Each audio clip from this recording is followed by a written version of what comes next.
नमस्कार, आदाब, सत श्री अकाल। मैं हूं देवेंद्र मिश्रा और आप देख रहे हैं डीएनए के एक मुलाकात में हम किसी खास शख्सियत के विचार को जानते हैं, समझते हैं उनके नज़रिए को और झांकते हैं उनके सफ़रनामे को। आज ही ऐसे ही एक शख्सियत हमारे बीच में मौजूद है जो साहित्य क्षेत्र के सशक्त हस्ताक्षर माने जाते हैं। जी हाँ, आदरणीय सुरजीत जी नवदीप हमारे बीच में मौजूद है। एक खासा उनका सफ़र रहा है साहित्य के क्षेत्र में और हम उन्हीं सफ़रनामे को आज समझने की और झांकने की कोशिश करते हैं।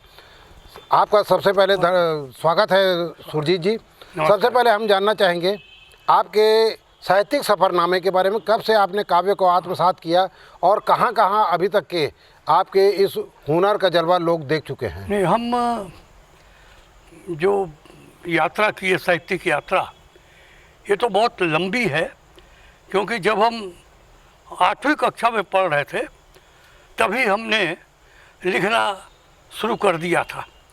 बहुत थोड़ा थोड़ा लिखते थे। स्वर्गीय एक पांडे जी हुआ करते थे, शिव प्रसाद जी पांडे, वो स्कूल में पढ़ाया करते थे और उनसे मैं बहुत प्रभावित था। तो वो म्युनिसिपल स्कूल के पास रहते थे और हम म्युनिसिपल स्कूल में ही पढ़ते थे, तो उनसे उनके घर आना जाना मेरा था। तो कई प्रकार जब स्कूल में कार्यक्रम होते थे तो मैं भाषण में भाग लेता था। तो एक दिन उन्होंने कहा, बेटा तुम कुछ लिखते भी हो क्या? मैंने कहा, कुछ लिखता तो नहीं हो, लिखा कर तू। और उन्होंने मुझको एक विषय दे दिया। उस पर उन्होंने कहा, इस पर 4 लाइन कविता लिख के कर लाना या 2-3 दिन मुझको लिख के दिखा देना। वो कविता क्या थी? राम सागर तालाब के पर मुझको लिखने के लिए उन्होंने दे दिया। और मेरा घर भी आगे ही था उनसे, डॉक्टर अपने NP गुप्ता घर के पास, यानी उनके पिताजी सूरजपाल गुप्ता, बमलई पारा, वहीं पर हम लोग भी रहा करते थे। तो उस रास्ते से आया जाया करता था और मैं भी देखा करता था। बड़ा बढ़िया दृश्य लगे, तालाब भरा हुआ, चारों तरफ भरा भरा और लोगों का आना जाना। मेरे को लगा कि इस पर लिखा जा सकता है, तो मैंने 4 लाइनें लिख दी और उनको गुरु जी को सुना दिया। उन्होंने कहा, ठीक है बेटा, अब ऐसे ही धीरे धीरे तुम लिखते जाना, मैं कभी कभी अलग अलग विषय तुमको दिया करूँगा। और वहाँ से मैंने लिखना शुरू किया। तो मुझको सबसे ज़्यादा प्रेरित किया, स्कूल में उस समय पढ़ाया करते थे मिस्टर भटनागर साहब और हमारे स्वर्गीय गौरीशंकर जी श्रीवास्तव जी। तो वो भी मुझसे, क्योंकि कक्षा में पढ़ाई में थोड़ा बहुत ठीक ही था मैं, तो मुझको चाहते ही बहुत थे और उनके बहुत से काम में निपटा दिया करता था। तो मैं जब लिखने लगा तो वे लोग जब भी किसी प्रकार की भाषण की प्रतियोगिता होती या स्कूल में किसी प्रकार का ये लिखने लिखाने का या बोलने का, तो मेरा उपयोग किया करते थे और मैं धीरे धीरे बोलने लगा, पढ़ने लगा, लिखने लगा। और जब मैं 11वीं तक पहुंचा तो मैं बहुत सी कविताएं लिख चुका था अपने मन से, छोटी बड़ी। और उसके बाद मैं वहीं से 11वीं की परीक्षा पास किया म्युनिसिपल स्कूल से ही। वहाँ मैं म्युनिसिपल स्कूल में चुनाव हुआ तो मैं अध्यक्ष भी रहा जी। और मेरे विरुद्ध जो व्यक्ति चुनाव लड़ा था, एक वाही साहब हुआ करते थे, जो बाद में कॉलेज में प्रोफेसर हो गए, रुद्री कॉलेज में, पॉलिटेक्निक में। वो उनको 4 वोट मिले थे और बाकी 509 वोट मुझको मिले थे जी। तो मैं वहाँ से ये साहित्य का सफ़र शुरू होता है। ये लगभग 57 की बात है, 7 और 8 के बीच में।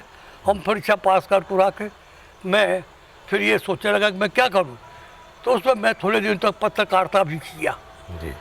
महाकौशल के लिए भी समाचार लिखता था मैं, युग धर्म के लिए भी कुछ 2-4 समाचार मैंने लिखे, मेरी कविताएं भी छपी महाकौशल में।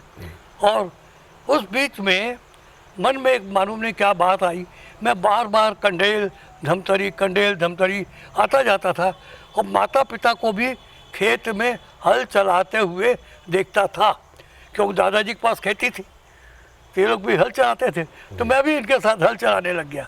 तो हल चलाते चलाते मेरे मन में यही कविता की पंक्तियाँ गूंजने लगती थी। तो मैंने पहली बार एक लंबी कविता लिखी जिसने मुझको पूरे छत्तीसगढ़ में प्रसिद्धि दी। उनमें सबसे पहले उस समय जो धान हुआ करते थे उसमें उनका चित्रण है। जैसे मैं बता रहा हूँ 4 लाइनें, इन खेतों में डाल दो रे, छीट दो रे, बीज दो ये धान के, गुरबतिया सुरबतिया भेजरिया जान के, देख के जान पहचान के, तुम तो हो प्राणों के प्राण, तुम हो विश्व प्राण, इन खेतों में डाल दो रे, छीट दो रे, बीज दो ये धान के, गुरबतिया सुरबतिया भेजरिया जान के। अब ये कविता इतनी चली मेरी, इस कविता ने मुझको इतने कवि सम्मेलन गांव-गांव में दिए कि मैं आपसे कुछ कह नहीं सकता। अब आप एक कल्पना कीजिए, देश का बंटवारा हो गया, हम वहाँ हैं, बहुत गरीबी के दिन काट रहे हैं, क्योंकि हमने गंडेल में रहकर, मेरे माता पिता वहीं रहते थे, पिताजी वहीं, कपड़े की दुकान भी थी, किराने की दुकान भी थी, तो हम लोग तो आना जाना बना हुआ था, तो वो भी दिन याद थे। और हम तो एक मेरे पास छोटा सा आय का साधन हो गया, थोड़ा बहुत, तो वो भी कैसा, कोई 11 रुपया दे, कोई 20 रुपया दे, कोई 10 रुपया दे, कविता पढ़ के मैं सुना दिया करता था। यानी वो इतनी प्रसिद्ध हो गई थी रचना मेरी कि सब लोगों के ज़बान पर चढ़ गई थी। तो बाद में मुझको वो कविता प्रकाशित करवानी पड़ी, लोग उसको कटिंग कर करके अपने पास रखे थे। तो जब मेरा हौसला बढ़ता चला गया, मैं कविताएं लिखने लगा और आने जाने लग गया। तो जब कभी लोग को मैं कविता सुनता, कवियों की इधर उधर कहीं आए हुए हैं, मैं भी जाता, बैठ के कविता सुना करता था कि कैसे पढ़ते हैं, कैसे बोलते हैं। तो घर में आकर आईने के सामने खड़ा होकर मैं अपनी कविता को बोला करता था और देखा करता था कि कैसे पढ़ना चाहिए, कैसे बोलना चाहिए।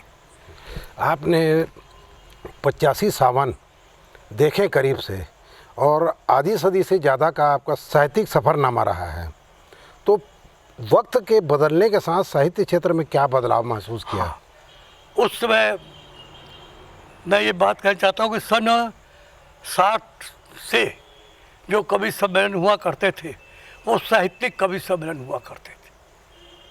उसमें कोई ऐसी वैसी बात कविता के माध्यम से नहीं की जाती थी, देश प्रेम की बात होती थी, श्रृंगार की बात होती थी, वीर रस की कविता की बात होती थी, मगर बहुत सामान्य किस्म से कवि लोग कविता पढ़ा करते थे। मैं भी सुना करता था, देखा करता था। और जब मैंने देखा कि ये तो हाथ से बंग पढ़ते हैं, ऐसा तो मैं भी लिख सकता हूँ, तो मैंने भी वैसे ही कुछ कविताएं लिखी, जिसका लाभ मुझको ये मिला कि जो बाहर से कवि सम्मेलन में कवि आते तो उनको जब ये कविता सुनाता तो वो कहते आप ऐसा करिए, हमारा पता नोट कीजिए और टेलीफोन नंबर अपना देते थे, कवि सम्मेलन में आपको आना है जी। और मुझे बहुत दूर दूर तक हिंदुस्तान के लगभग जितने बड़े कवि हैं मुझको नाम से जानते हैं। और सबसे बड़ी बात ये कि मेरे संचालन में नीरज जी तभी अभी एक्सपायर हुए हैं, नीरज जी से लेकर पूरा सन 70 ले लो, 65-70 के बीच से लेकर और अभी तक भी जो नई पीढ़ी वाले लोग हैं वो लोग भी अब जानने लग गए हैं जो नए हैं, तो वो मेरे संचालन में कविता पढ़ चुके हैं। चाहे वो काका आतासी हो, निर्भय आतासी हो, नीरज हो, शैल चतुर्वेदी हो, प्रदीप चौबे एक्सपायर हो गए अभी, स्नेहलता स्नेह हो, ये सब लखनऊ वाले, बाहर वाले हैं, दिल्ली वाले लोग भी, गजेंद्र सोलंकी, जगदीश सोलंकी, वो ये यहाँ के हैं, इधर राजस्थान के हैं। और अब अभी वर्तमान में जो बड़े कवि हैं उनमें जैसे ये कुमार विश्वास, ये सब मेरे संचालन में कविता पढ़ चुके हैं, ये आपको बता दूं मैं, है ना। और इसी कारण मेरा परिचय का क्षेत्र बढ़ता चला गया और ये सब कवि मुझको बम्बई, कलकत्ता, दिल्ली और ये चेन्नई, विशाखापट्टनम और ये उड़ीसा में कई जगह पर, है ना। और महाराष्ट्र में तो मैं करीब 100-150 कवि सम्मेलन किया। अहमदाबाद में तो लगातार 8 दिन तक कवि सम्मेलन मैंने किए लगातार, और लोग और सुनते थे हम और पढ़ते भी। आज क्या बदलाव महसूस करते हैं? हाँ, अब देखता हूँ मैं, आज हाथ से व्यंग ज़्यादा हो गया है, अधिक से अधिक लोग हास्य सुनना चाहते हैं, व्यंग सुनना चाहते हैं, राजनीति पर अधिक से अधिक सुनना चाहते हैं। मगर उस समय, अब वो समय मैं देख रहा हूँ परिवर्तित होता जा रहा है। लोग गीतों की ओर आकर्षित होते जा रहे हैं।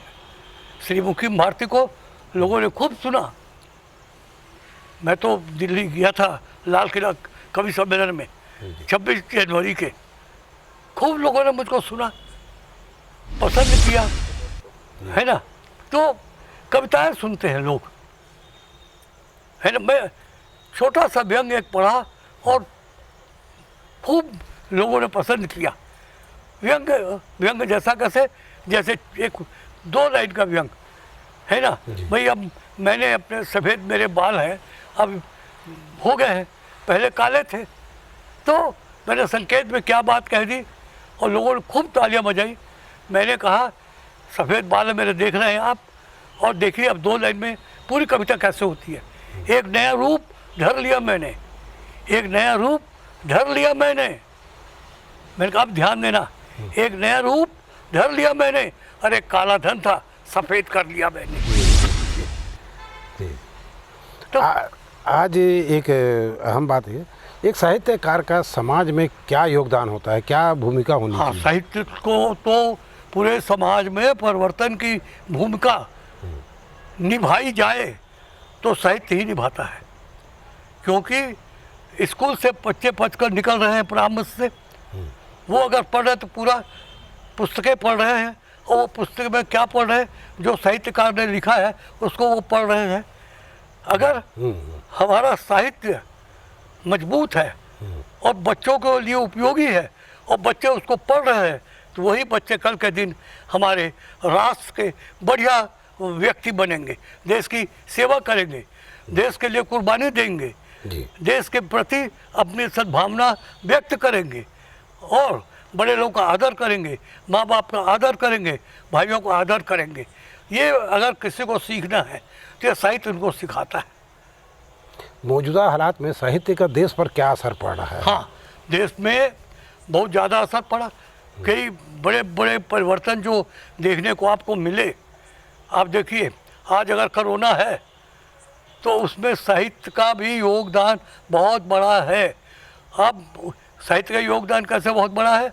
साहित्य ने ही लोगों तक ये बात पहुंचाई कि ये बीमारी जो है, भले विज्ञान वाले उसके लिए खोज कर रहे हैं, मगर हमारी जवाबदारी और जिम्मेदारी समाज के प्रति है कि हम समाज के व्यक्तियों को जीवित रखना चाहते हैं तो हमें भी उन नियमों का पालन करना पड़ेगा जो सरकार की ओर से बताए जाते हैं। तो साहित्य ने अपनी रचनाओं के माध्यम से, गद्य भी, पद्य भी, कविता के माध्यम से लोगों तक ये बात पहुंचाई कि आपको स्वस्थ रहना है, प्रसन्न रहना चाहते हैं, दीर्घायु रहना चाहते हैं, तो बचने का उपाय यही है कि आप इस प्रकार से मास्क का उपयोग करो, हाथ धोइए, आते जाते समय दूरी बना के रखें, यात्रा कम करें, वृद्ध लोग बच के रहें। ये सब कौन लिखा? साहित्यकार लिखा। जी, काव्य गोष्ठी में भी बहुत आपने योगदान दिया है और मंच संचालन भी बखूबी करते हैं, तो दोनों भूमिकाओं के बीच में सामंजस्य कैसे बिठाते हैं? ये बहुत बढ़िया बात पूछ दी आपने मिश्रा जी, बहुत निचोड़ वाली बात है। मैं जब कवि सरगम मंच पर संचालन करता होता हूँ तो जैसे ही मंच पर कवि आते हैं, एक नज़र भरपूर उन कवियों को देखता हूँ और ये देखता हूँ कि इसमें कौन कौन कवि क्या क्या पढ़ने वाला है और कौन कौन सी कविताएं इनकी मंच पर जमती है। अब मैं क्या करता हूँ, जब मैं पहला कवि प्रस्तुत करता हूँ तो मैं देखता हूँ कि वो कविता जो उनने सुनाई है वो लोगों तक कैसे पहुँची। तो अब ये कैसे मालूम होगा? अगर हास्य रस की कविता पढ़ी गई है तो क्या सचमुच में हास्य रस पढ़ने के बाद लोगों के चेहरे पर वो मुस्कान, वो हंसी, वो ठाके आए हैं? अगर कम आए हैं तो फिर ऐसा कौन सा दूसरा कवि है जो इसके बाद पढ़ाया जाएगा, या इसके बाद मैं कौन सा कवि पढ़ाऊँ जो इस मंच को संभाल लेगा, लोगों को संभाल लेगा। ज़्यादा आनंद की अनुभूति किसमें होती है, मंच संचालन में या काव्य गोष्ठी में? काव्य में तो आनंद ही आनंद है। संचालन में समय बहुत देर पड़ता है और संचालक समझ जाए टेंशन में जीता रहता है, क्योंकि उसके दिमाग में एक ही बात घूम रही है कि कौन कौन कवि अब इसके बाद कविता पढ़ेंगे, कौन जमा, अब कौन दूसरी बार भेजा जाएगा या ना भेजा जाएगा, ये भी ध्यान देना पड़ता है। 3 उम्र के लोगों के साथ में, कुछ लोग आज इस दुनिया में नहीं हैं, कुछ लोग आज वृद्ध हो चुके हैं और कुछ नवोदित कलाकार हैं। हाँ हाँ। तीनों के साथ में आपने सामंजस्य बिठाकर कहीं मंच संचालन किया, कहीं काव्य पठन किया है। नवोदित रचनाकारों में किस शख्सियत ने आपको प्रभावित किया है? हाँ, नए कवियों में अभी बहुत बढ़िया लिख रहे हैं। एक आपके लखनऊ के कवि हैं और एक विनीत चौहान। अच्छा। ये यहाँ के हैं, आगरा जी। वहाँ के हैं। और नए नवोदित कवियों में से अभी अभी ये भी आए हैं अपने विश्वास जी, कुमार विश्वास भी अभी आए हैं। इसके पहले आप लोगों ने नाम बहुत कम सुना होगा जी। है, मगर ये अच्छा गाते बढ़िया है, बढ़िया पढ़ते हैं, स्टाइल बढ़िया है, शैली बहुत बढ़िया है, ढंग बहुत बढ़िया है, लोग उनको पसंद करते हैं। एक सोलंकी हैं, जगदीश सोलंकी, कोटा के, जी। वो श्रृंगार गीत भी पढ़ते हैं, मगर श्रृंगार गीत पढ़ते समय इस बात को ध्यान रखते हैं कि हम उम्र के लोग, महिलाएं भी उसको सुन सके, नई पीढ़ी भी सुन सके, बूढ़े भी सुन सके। जी। जैसे मैं बताता हूँ आपको 4 लाइनें। मैं जब किसी महिला कवित्री को बुलाना पड़ता है, अनाज देहलवी दिल्ली की हैं, जब उनको मैं निमंत्रित करता हूँ, महिला है और नहीं है और बहुत बढ़िया पढ़ती है, मैं उनके लिए पंक्ति पढ़ता हूँ कि कौन फूल कैसा है तितलियाँ समझती हैं, कौन फूल कैसा है तितलियाँ समझती हैं। पंक्ति बिल्कुल शेष ने मैंने कहा है ना, कौन फूल कैसा है तितलियाँ समझती है, बात अपने मतलब की लड़कियाँ समझती हैं। जी। बात अपने मतलब की लड़कियाँ समझती हैं। अरे कांच ही सही लेकिन बेजुबान मत समझो चूड़ी, कांच ही सही लेकिन बेजुबान मत समझो, कब कहाँ खनकना है चूड़ियाँ समझती हैं। जी।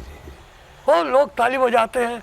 अना देहलवी कम जमने वाली, मगर जब मैंने लाइनें पढ़ी तो लोग उनको सिर हाथों पर उठा लिए। आपने नए रचनाकारों के बारे में बताया। हाँ, आप धमतरी के 3 महान शख्सियत रहे हैं। महान व्यक्तित्व नारायण लाल जी परमार, आपके त्रिभुवन पांडे जी, आपका मुकीम भारती जी, इनकी कमी आपको कैसे खलती है? मैं भगवती सेन, हाँ। है भगवती सेन की छत्तीसगढ़ी कविता। आपको एक मज़ेदार खट्टा बताऊँ 1 मिनट की। भगवती सेन बेचारे बहुत गरीबी के दिन काटे। डॉक्टर सूरत पाल के बाजू उनका सैलून था छोटा सा। मिश्रा जी सवेरे अगर कमाते थे तो 11 बजे है, तो जो पैसा कमाया उनने फट से दौड़ते थे, चावल लेते थे, दाल लेते थे, थोड़ा सा तेल, और बस घर में जाके पहुंचा के आते थे। बाबू छोटा श्रीवास्तव के घर बाजू में उनका घर, क्यों, और फिर वापस आते थे दौड़ते दौड़ते। कैसे भगवती जल्दी आ गए, वो मैं दे के आगे हूँ, वो मन बनाई, जब मैं जाऊँ तब महू खाऊँ, वो मन खाई, सांबर फिर वही तो वही नहीं वही तब तो कैसा करते हो, फिर पानी पी कर सूझ जाते। ऐसे है सुरजीत भाई, बहुत मुश्किल की ज़िंदगी काटा था मैं। हाँ, तब तो उसको मैं कवि सम्मेलनों में पढ़ाए ले जाता था। छत्तीसगढ़ी कविता पढ़ते थे। हाँ, जब वो श्रृंगार की कविता पढ़ते थे, पाहू तो लान देहू जी मोर लक्ष्मी चिन्हाऊ हवे, पैसा खोटा नहीं है पने चलाऊ हवे, पाहू तो लान देहू जी। और जब लोग सुनते थे बहुत प्यार से, तो कई बार मैं बोलता भगवती गाना माँ, नहीं तो मैं कभी सब नहीं ले जाऊँगा। तो स्वर्गीय पांडे जी को बोलते थे, स्वर्गीय इतना बोल देना, बोला ले जाही कभी सब मैं नहीं गाऊँ, नहीं कही तो नहीं गाऊँ, नहीं मगर गाता तो मज़ा आते बोला।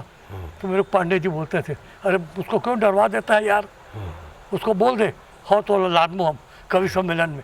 मैं जानता था कि उसको कवि सम्मेलन जाने का मतलब उनके भोजन की व्यवस्था करना है। जी। तो मैं दूसरा कवि कम करके भगवती सेन को ले आता था। तो हम लोगों की जोड़ी भगवती सेन, परमार जी, मुकीम भारती, प्रोफेसर त्रिभुवन पांडे। आज ये नहीं है आपके साथ में, इस दुनिया में नहीं है। हाँ। इनकी कमी आपको कैसे बहुत खटकती है। जब मंचों पर मैं जाता हूँ, मुकीम जैसा गीत पढ़ने वाले लोग नहीं हैं। अभी भी मैं कह रहा हूँ, भगवती सेन वैसे पढ़ते थे, परमार जी का जवाब ही नहीं। परमार जी की घटना जरूर बताऊँगा आपको। एक कवि सम्मेलन हो रहा था बेमेतरा में, और परमार जी की स्टाइल थी हाथ फैलाकर उठाकर कविता सुनाते थे वो, ऐसा करके, है ना। तो उन्होंने कविता पढ़ी, 2 ही लाइन में भगदड़ मच गई। मैंने परमार जी को निवेदित किया, कविता पढ़ेंगे, तालियां बजी, बहुत बड़ा नाम, लोग सुनते भी थे। तो इन्होंने कविता पढ़ी कि मैं बिजली की बाह पकड़ कर झूल गया, मैं बिजली की बाह पकड़ कर झूल गया। वो कोई पिया हुआ था, चिल्ला लगा, अरे बिजली, करंट मार दी, करंट मार दी, भागो रे, हदल मच गया। क्योंकि इन्होंने लाइन पढ़ी थी, मैं बिजली की बाह पकड़ कर झूल गया, वो तहलका मच गया। ऐसी मुंगेली कवि सम्मेलन में मुकीम भाई ने एक गीत पढ़ दिया, शराब हो तो लाओ, अच्छी है तो लाओ, खराब है तो लाओ, शराब है तो लाओ। एक सरदार उठ के आ गया भैया, जेब से निकाला 2 रुपया, बोतल रख दिया मंच पर। ये मत समझना मुंगेली में नहीं मिलती है। ऐसे मेरे साथ कई संस्मरण है कवि सम्मेलनों के। और बहुत चाहते थे मुकीम भारती को, भगवती सेन को लोग बहुत चाहते थे, बहुत प्यार देते थे, है ना। और हाथ से उनकी कविताएं, पांडे जी और हम रहते थे तो मैं उनके लिए निशाना बन जाता था। मुझको केंद्रित करके छेड़ते थे और कविता पढ़ते थे, लाभ वो उठाते थे मेरा, जी, है ना। तो बढ़िया कविता चलती थी। और जो मिल जाता था, एक निवेदन बहुत ईमानदारी के साथ बता देता था, ये पैसा मिला है, ये आपका, ये आपका, ये आपका, ये आपका, और ये मेरे पास बचा है। तो लगभग हर बार मिश्रा जी मेरे साथ ये हुआ है कि उनको सबको अधिक ही मिला है और मुझको जो बचा है वो मिला है, और कम ही मिला है। मैंने कभी कोई शिकायत नहीं की। मैं खुद से इसलिए होता था कि ये चारों मेरे साथ चलते हैं, अपन कविता पढ़ते हैं, एक साथ मिल बांट के खा लेते हैं। इनके घर में भी बच्चे हैं, उनके मुंह में अनाज जाता होगा, इससे बड़ी खुशी क्या चाहिए। सवाल दर्शकों की ओर से आया है हमारे बीच में कि हम डीएनए के कार्यक्रम में जब भी किसी शख्सियत से मुलाकात करते हैं तो दर्शकों से सवाल लेते हैं कि आप अगर कुछ पूछना चाहते हैं तो। उनका सवाल ये है कि साहित्य और काव्य को क्या शासन की ओर से पर्याप्त प्रोत्साहन मिल रहा है? हाँ, नहीं मिल रहा है जी, नहीं मिल रहा है, क्योंकि जबकि कवि साहित्यकार ही एक पूरे परिवर्तन में, राजनीति में जी, बहुत बड़ा योगदान देते हैं। क्या प्रोत्साहन मिल रहा है सरकार की ओर से? कोई भी सरकार है? हाँ, कोई भी। अभी तो मैं देख रहा हूँ, अभी इस प्रकार की सरकार इस प्रकार से ध्यान दे भी नहीं रही है कि कई साहित्यकार ऐसे हैं, बढ़िया से बढ़िया लिखते हैं, उनके प्रकाशन की व्यवस्था नहीं है, वो एप्लीकेशन दे के थक जाते हैं। कई लोग मेरे पास आते हैं। पिछली बार जब हम वहाँ सरकार में थे 2-3 साल के लिए, हमने 300 किताबें छापी जी, छत्तीसगढ़ी, हिंदी से हिंदी का अनुवाद छत्तीसगढ़ी में, छत्तीसगढ़ी का अनुवाद हिंदी में, और बड़े बड़े ग्रंथ। आप आज ताज्जुब करेंगे, जो हिंदी में ग्रंथ जैसे गीता का, रामायण का छत्तीसगढ़ी में है। ये अपना शिवरात्रि पर जो कार्यक्रम होते हैं, इसका ग्रंथ पूरा है ना, इसको छत्तीसगढ़ी में जो लिखा गया उसको हिंदी में भी लिखे और अंग्रेजी में ट्रांसलेट करवाए। आप आश्चर्य करेंगे। एक सवाल और आया है दर्शकों की ओर से। अभी कुछ ही दिनों पूर्व हमारे बीच से सम्माननीय त्रिभुवन पांडे जी चले गए। यहाँ के लोगों के साहित्य को सम्मान देने का एक सुझाव है कि क्यों ना बनने वाले जो अभी ऑडिटोरियम है प्रस्तावित, उस ऑडिटोरियम का नाम जो है त्रिभुवन पांडे के नाम से कर दिया जाए, क्योंकि दर्शकों का ये मानना है कि राजनेताओं के नाम पे बहुत सारी चीज़ें कर दी जाती है। साहित्य को भी अगर हम सम्मान देना शुरू करें तो उनके प्रति हमारी सद्भावनाएं प्रकट होगी। ये बात हमने श्री नारायण लाल परमार के निधन के अवसर पर बात उठाई थी जी, और आप आश्चर्य करेंगे, एक कार्यक्रम हुआ था महासमुंद में। लतीफ़ भोंगी वहाँ के प्रसिद्ध व्यंग्यकार, हिंदुस्तान में 40 किताबें उनकी छपी हुई हैं व्यंग्य की। जी, व्यंग्य की ना, उन्हें घोषणा की थी उस समय शिक्षा मंत्री ने, सांस्कृतिक मंत्री ने, कि हर साल इनके नाम पर पुरस्कार दिया जाएगा। अभी तक नहीं दिया गया। हम लोगों ने भी प्रस्ताव रखा था कि जो बड़े साहित्यकार हैं, जिनकी बहुत किताबें प्रकाशित हो चुकी हैं और जो प्रकाशन के योग्य और सामग्री उनके पास है, उनके पास पांडुलिपि है, उनका प्रकाशन किया जाए और उनके नाम पर मोहल्लों का नाम रखा जाए, सड़कों का नाम रखा जाए, कॉलोनियों के नाम रखे जाए।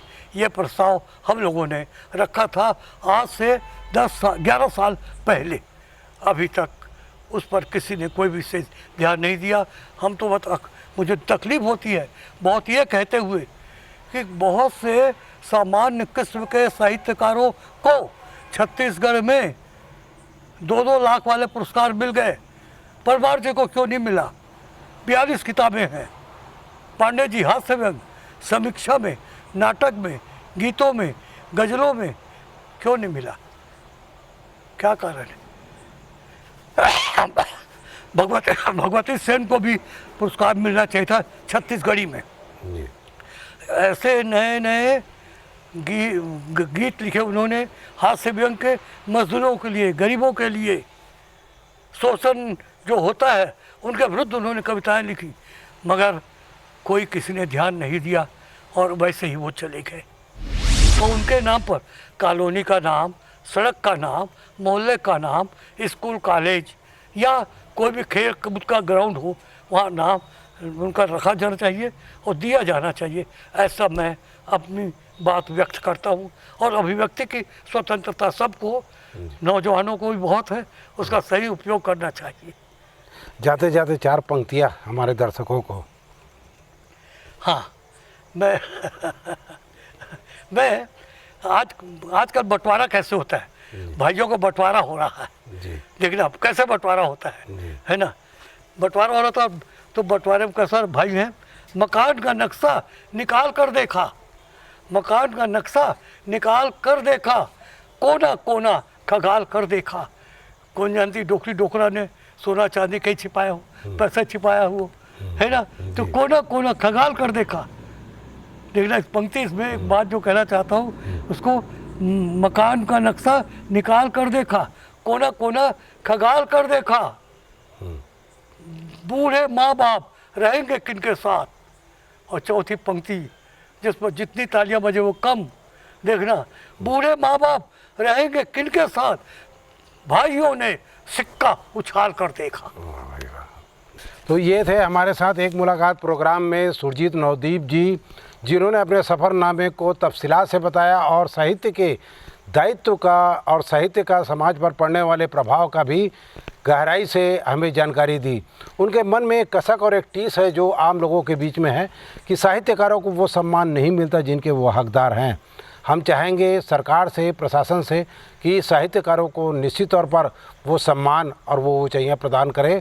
हम लेते हैं विदा और फिर मिलते हैं एक मुलाकात के प्रोग्राम में किसी एक खास शख्सियत के साथ। आप बने रहिए DNA में। मुझे दीजिए इजाज़त। जय हिंद, जय छत्तीसगढ़, नमस्कार, जय धमतरी।